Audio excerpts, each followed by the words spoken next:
नमस्कार दोस्तों, civil engineering course channel में आप लोगों के स्वागत है। आज हम लोग दोस्तों बात करेंगे बेयरिंग कैपेसिटी ऑफ सॉइल के बारे में। पहले ये जान लेते हैं दोस्तों कि बेयरिंग कैपेसिटी क्या होता है। बेयरिंग कैपेसिटी यानी बेयर करने का क्षमता। कोई भी लोड, जैसे हो गया एक व्यक्ति मान लीजिए है, उसका कैपेसिटी है 50 किलो लोड ले जाने के। मतलब एक समझ लीजिए आलू का बोरा, वो 50 किलो उठाकर ले जा सकता है, लेकिन उसमें अगर 60 किलो भर दिया जाए तो वो नहीं ले जा पाता है। यानी उसका अल्टीमेट जो बियरिंग कैपेसिटी है वो 50 किलो ही है। तो ऐसा ही दोस्तों एक सॉयल यानी मिट्टी के हम लोग का भी सॉयल कैरी करने का क्षमता रहता है, कैपेसिटी रहता है, जिसको बोल सकते हैं। तो ये अभी जानते हैं दोस्तों बेयरिंग कैपेसिटी कितने टाइप की होती है। तो सर दोस्तों बेयरिंग कैपेसिटी दो टाइप का होता है। एक होता है अल्टीमेट बेयरिंग कैपेसिटी, जो मैक्सिमम जिसको बोल सकते हैं मैक्सिमम बेयरिंग कैपेसिटी, और दूसरी होती है सेफ बेयरिंग कैपेसिटी। तो हम लोगों को जितने भी स्ट्रक्चर होता है, बिल्डिंग बोलिए, ब्रिज बोलिए, आरईबी बोलिए, जो भी है वो सेफ बेयरिंग कैपेसिटी के ऊपर डिपेंड करके ही स्ट्रक्चर खड़ा किया जाता है, बनता है। तो अब हम लोग यहाँ पर बात करेंगे सेफ बेयरिंग कैपेसिटी के बारे में। SBC ये पढ़े होंगे डिप्लोमा में, सॉइल मैकेनिक्स में आप लोग भी। तो हम लोग यहाँ बात करेंगे SBC। एक फॉर्मूला होता है दोस्तों, SBC equals to R divided by A into FOS, जहाँ पर SBC यानी सेफ बेयरिंग कैपेसिटी हो गया, R हो गया रेजिस्टेंस ऑफ सॉयल, और A हो गया एरिया ऑफ क्यूब मोल्ड या सरकमफेरेंस। तो यहाँ पर एरिया नीचे वाला जो मिट्टी में वो बताते हैं आपको बाद में कैसे ये सब होगा। और FOS होता है factor of safety, unit less है, जो कि हमारे यहाँ 2 2 3 ये वैल्यू ले सकते हैं, 2.1 2.01 जो भी है अपने मर्जी से ले सकते हैं। तो हम लोग यहाँ 2 पकड़ कर कैलकुलेशन करेंगे। इससे पहले दोस्तों हम लोगों को एक फार्मूला, ये R कैसे निकलेगा इसके लिए एक फार्मूला है, वो मैं आप लोगों को बता रहे हैं।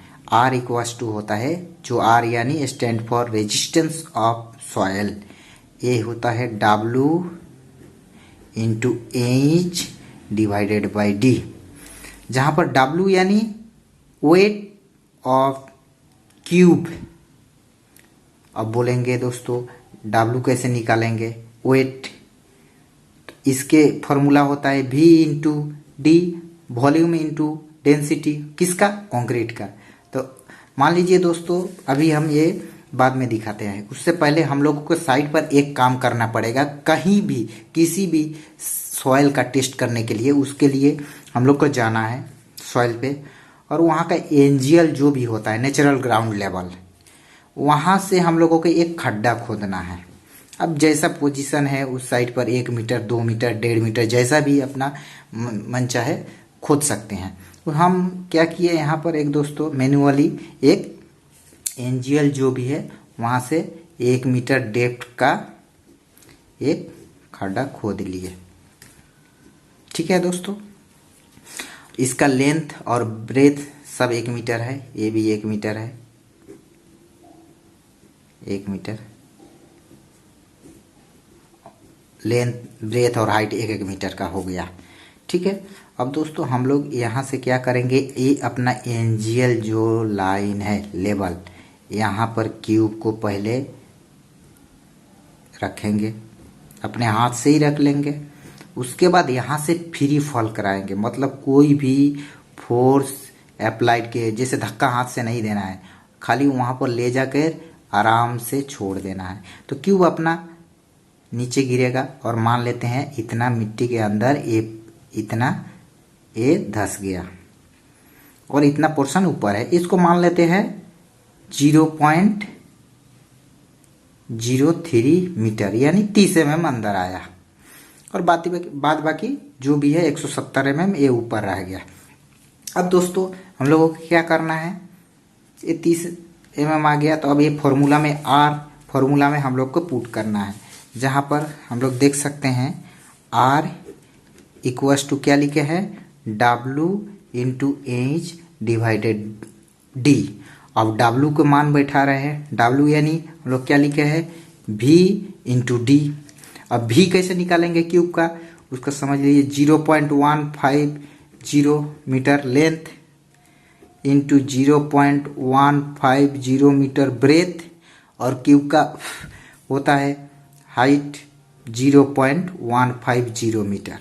अब इसके साथ आता क्या है, D ऐड होगा, V इंटू डी, V हो गया। अब D कितना होता है, क्यूब में PCC यूज होता है, यानी PCC के लिए हम लोग का क्या है डेंसिटी 2400 किलो पर मीटर क्यूब। तो यहाँ पर हम लोग किलो लिख दिए, और उसके बाद इंच कितना लिए थे, डेप्थ ए वाला 1 मीटर, यहाँ पर 1 मीटर ये लिख दिए।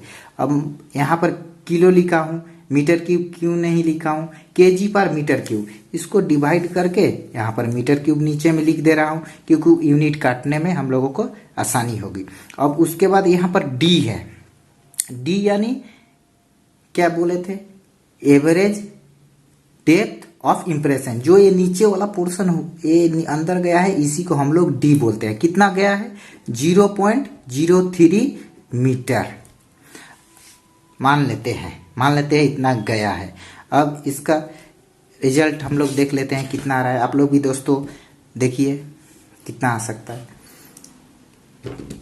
0.150 इंटू 0.150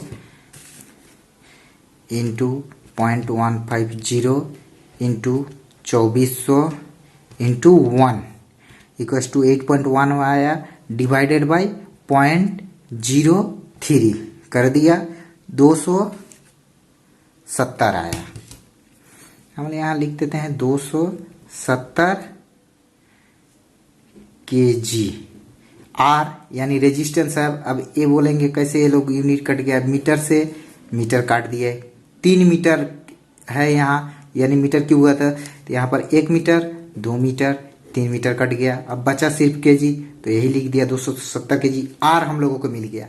अब हम लोगों को निकालना है SBC से बेयरिंग कैपेसिटी, जो R divided by A into FOS पे होता है। तो दोस्तों अब हम लोग SBC निकाल रहे हैं। SBC क्या होता है, R divided by A into FOS।